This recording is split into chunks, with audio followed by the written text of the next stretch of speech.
өте қиын болатыны, олардың уровені мықты екенін біз де түсініп отырмық.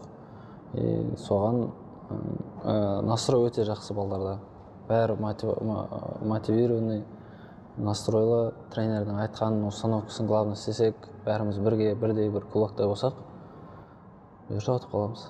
Жақсы, сосын енді артқа шегінсек, сіздің бала кезіңізге қатысты сұрақтар бар, футболға қалай келді, не қызықтырды деген айтып кетіңізші. Болашақта тарихта қалатын дүние бұл.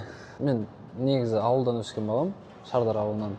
Ағам тренер болған, өзі футбол ойнаған, тренер болған. Сөйтіп ауыл аралы бүйтіп ойнап, сосын ағам осы Алматыда бірінші лигада ойнаған кезде, осы Қайрат академиясы енді 2014 жылы ашылған кезде, соны көріп қойған ғой. Сөйтіп енді көрейік деп Алматыға алып келді. Неше жастасыз ол кезде? 9 жаста болдым. Алматыға алып келді. Қайраттың академиясында түскен жоқ, бірінші филиалда жүрдім мен. Филиалда просмотрда, филиалда жүрдім бір жылдай. Одан кейін сол бір жылда 2 рет просмотрға шақырды академияға, біріншісінде алмады, сосын екіншісінде алды, 10 жасымда алды.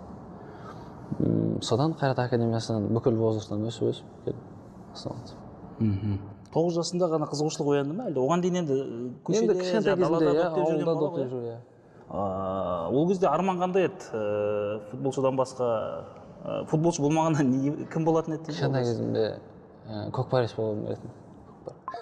Бізде енді оңтүстікте өзіміз жылқы бағамыз. Кішкентай